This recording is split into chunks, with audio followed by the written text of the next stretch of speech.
All right, guys, welcome back to another episode of our Madden 25 Connected Franchise Owner Mode Fantasy Draft YouTube Buffalo Bills Ralph Wilson series. We are coming off an absolute ass whooping on the hands by the hands of the New Orleans Saints, who destroyed us 42-14 in our last preseason game. Fortunately, this was just a preseason game. However, we hope that's not a sign of things to come here for the 2014 NFL season. We finish the season at 2-2, 2 wins, 2 losses, and that leads us to start off today's episode going back to the sliders. We altered some sliders after a third preseason game. Couple quick things we're going to fix. The only things that we touched is we upped our tackling ability by 5, and we lowered the CPU pass blocking ability by 5 and their run blocking ability by 5. So just making it a little bit easier for us to wrap up. However, I'm going to bump up our pass coverage. Let's start off by 5, just by 5. It's not very much. Our pass coverage ability was unspeakably bad this past game. Our defensive backs may as well have been pylons. The New Orleans Saints quarterbacks combined to complete 20 of their 21 passes for 5 touchdowns. It was unspeakable, and it will never happen again, hopefully. The sliders hopefully playing a bit of a role in that. Hopefully our scheme playing a bit of a role in that as well. Today we are going to our defensive linemen, being their turn to come up. We're starting off with Rob Ninkovich. Rob Ninkovich playing a new spot this year at the defensive tackle spot. For that reason, we need to look at upping his strength if we can. His strength is at 76. Very expensive upgrade. However, I think one worth upgrading. Get it up to a 78 for his kind of second defensive tackle role. I think that's probably good enough.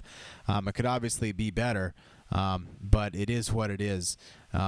Moving on from there, Thaddeus Gibson, the 26-year-old, taking over that spot, has some things that he needs to improve upon without a doubt. He's got 22,000 points to do it. The big thing for him, his development is normal. Already being 26, I don't see a reason to upgrade that. His high motor, his clutch is there, swim moves, spin moves enabled. That's perfect. So where do we go from there? Consistency would be a good one. Power moves, finesse moves already there. Tackling already very good. Block shedding ability already pretty good. However, his play recognition is in the toilet and his awareness is in the toilet, which means that if we play up against a team that runs a lot of read option, we are screwed. The defensive end has a huge role to play with recognizing the read option, and so we want to get his play recognition and his awareness way up. I want to get his recognition into the 60s, and I want to get his awareness into the 70s if we can. There are some other aspects of his game we want to upgrade. However, I don't want to play another down until these things are taken care of. Also, we're going to make a quick stop off today at Gino Castro to just quickly upgrade his catching ability. We might also do a little bit of upgrading next episode because we haven't got around to all of our players in the preseason, but that's neither here nor there. That's on Serial Monday when we take on somebody, we don't know who yet, in our first game of the regular season for the 2014 NFL campaign. So we have Thaddeus Gibson's play recognition up to a 60. We have his awareness up to a 70. We're going to come back for that. We'll get his pursuit up to an 80. From there, his block shedding ability is the biggest one for me. It's already an 81, which is pretty good. But for someone with his speed and his moves and his strength, I would like to see this up higher. Block shedding is what's going to get him to become a next level pass rusher. And if we can get that up to an 87, yes, we can. That is a beautiful thing. He has a great balance of power and finesse, of speed and strength. A lot of great parts to his game. That block shedding ability is going to hopefully help bring that game to the next level, however, make him even more dynamic.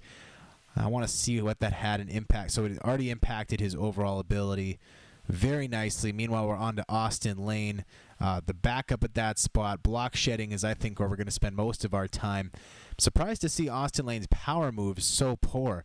He has been a guy getting in the backfield a lot this and especially his block shedding ability as well. Lane has been spending a lot of time in the backfield of opponents so far this season, done very well for himself. A big kudos to him for that. His play recognition 74 needs work. His awareness at 75 needs work. I want to continue on his block shedding, however. We get that up to an 80, then do a little bit. Well, it's tackling 76. There's a lot of work to be done with Lane's game in particular, but I want to focus on block shedding today. Get it up to an 80. From there, we can move on, check out some other things. But we work on that first. Power moves, I think we just exhaust his points on that. We can probably get him up to about a 68. Nope, we get him up to a 67. Then we're done. On to the next one. We go over to our right ends next.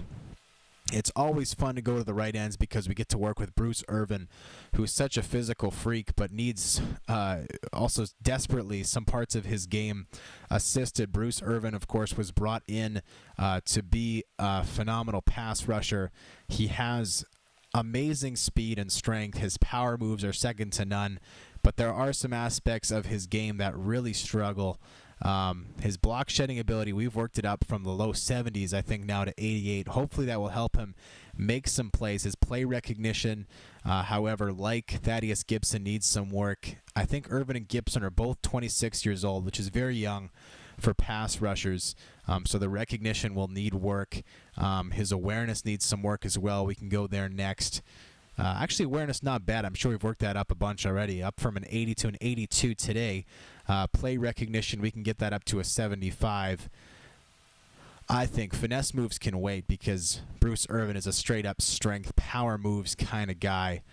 We can get that play recognition up to a 75, and hell, let's get it up one more to a 76. So hopefully a lot less vulnerable now to the read option with Gibson and Irvin being coached up in that regard. And Irvin, with especially him with his block shedding ability improved, hopefully that will serve us well. Jason Hunter, I would like to just upgrade his tackling ability. Hunter almost only ever sees the field in goal line situations where he is relied upon to make big tackles on running backs, generally speaking. So if we can just spend his points, get his tackling up to an 84, that serves our purpose as well. Hunter, let's see. I think Jason Hunter's already in his early 30s, so not necessarily someone we're looking at progressing along the way. Yeah, Hunter, 31 years old.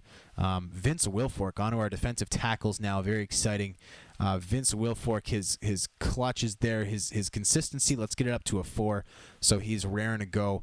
His injury, he was out last while, so his injury prevention is already really high. Unfortunate then that he was out for so long last year. In the meantime, let's spend 16,000 of his points getting him to a 95 tackling ability from 94. There you go. He's consistent as can be. His hit power, finesse moves, I say let's go hit power, get him up to 70, and there we go. Vince Wilfork, old enough that his upgrades are very expensive, but still important, and such a key player for us too, clogging up the middle of that field. Frank Oakham, 76 overall, developing well. We're going to start off getting his block shedding ability up to a 70. After that, let's go ahead. His awareness, 72. Let's leave that there. Tackling ability, let's get that up to about an 84. Spend a few points, get it there. Hit power would be a big one for him. That's surprisingly low for a guy like this. Power moves, I think, is where we spend the rest of his points. Get him up to an 86. That will serve us well when Oakham goes into game situations on the goal line. Finishing up our defensive tackles now, we got 2 guys left. Ishmael Kitchen with 9,400 points to spend. Ishmael Kitchen, another guy who's developed well for us. Block shedding ability of 81. That's pretty damn impressive for a defensive tackle. Tackling abilities there. Power moves is there. I say we just get his power moves up to about an 84 and call it a day for Kitchen. Would love to see him getting more pressure when he is getting into the game. And from there we go on. We will check out Camille Linton, the undrafted free agent we brought in this year. who played well for us last game, I thought. He has a lot of really strong aspects to his game. Some areas where he needs a lot of work, but that's to be expected. He's a raw rookie who we brought in out of Notre Dame, undrafted again, 6'4", 340. So a huge guy, just 21 years of age. Somebody who I think, if we put a few good years into, could potentially develop into being a star in this league. We'll have his awareness upgraded basically as far as it'll go today. His awareness so far down. If we exhaust his points on that alone, we can get him up into at least the high 60s, and that will set him up a lot better for the next time he hits the field. Having that increase of about 10 points overall in his awareness will do wonders. And so we're done progressing players for now along the defensive line. Castro with his 1,100 points. We're going to look to just upgrade his catching ability. We can get him up to an 80. There we go. So Gino Castro, after being drafted with a catching ability of 68, will start his first NFL game with a catching ability of 80. So not bad. Next episode, we're going to finish off a couple key upgrades, I think, or maybe we can leave it. In the meantime, Blaine Gabbert will not be traded for, and we can advance a week. Practice upcoming. First, we're going to quickly reorder our depth chart. Just a couple little things we need to change. The biggest thing will be Darren Sproles at the end of last episode, if you remember correctly. In episode number 59, Darren Sproles went down with a broken collarbone, which is a very popular injury on our team for some reason. Darren Sproles will be out for probably 9 weeks, which will make up the entire first half of the regular season. And that means that Basman Hooker, who is our backup backup running back, will get even more playing time than we thought he might. He will probably be getting between 30 and 40% of the carries on this team, with the rest going, likely that is going to our starter, Ryan Williams. So we go to the depth chart here. Some of this stuff will have to be changed around when guys come back from injury, but we go to the running back spot. Williams will get the starting spot. The backup spot will go to Hooker, and Franklin will also get some carries, I think, with Sproles being out especially. That'll be important. At the wide receiver spot, we're going to have Castro. Castro, I think that's pretty much where he belongs. That should be fine. The sixth wide receiver spot in game will quickly alter that to be Eric Baldwin. If we need him there, Jeff Cumberland will be the tight end of choice. But Baldwin, Cumberland, and Paul will be there along the offensive line. There are no changes. Defensive line, there shouldn't be any changes. Ninkovich filling in there at the second defensive tackle spot. At the cornerback spot, Davis, Rogers, Cromartie, Kirkpatrick, McCann, Romano will not be in there. Chris Johnson will be in there, who we re-signed last episode. The free safety spot, of course, Sanford and Thomas, the incumbent starters. Kick return and punt return, we need to quickly make a change. Castro will be in, as will Hooker. Until Jacoby Ford comes back, Hooker will get that second spot. Hoping that will be fine, given that Sproles, Jackson, and Ford are all injured. Punt returner would normally be Ford or Sproles. In the meantime, though, it will have to be Castro, simply because he's the only one really healthy and capable of doing it. Though as soon as Sproles comes back, Castro will be replaced by him or Ford, depending on how things work. Actually, probably Jacoby Ford will be the next guy. Either way, we have a practice session to take to today. We're not going to import a draft class, so we can leave that practice scenario. Meanwhile, we got to pick one. Let's see, which one should we pick? As soon as the game loads, we'll have a choice. I say we go for goal line stand. Hold your opponent at the goal line midway through the fourth. Go on to win the game. So far, we've been hit and miss with our practice scenarios. I think we're about 50% with our practice scenario success. So hopefully we can take one today on our goal line stand. We have changed the sliders, of course, in this episode, slightly bumping up our ability to cover passes. Who knows? Maybe that'll play a big role in determining our success. We'll see. No matter what, we can't get worse. I think that's the bottom line. Is we were an absolute disaster before. even if we're not very good now, it'll still be an overnight big change for the better. So we start things off. The flippity flops are in our own end at the 5-yard line. They have 3 wide receivers coming out, so we're going to go in the nickel. A bit of a risky move, but they are at the 5-yard line, so a bit of room to work. Second and goal for them from the 5. Flippity flops in the shotgun. Sanford pinching up, and it's a draw. Oh, it's a read option play. Sanford can't get over in time. Touchdown, flippity flops. A very creative call for them there.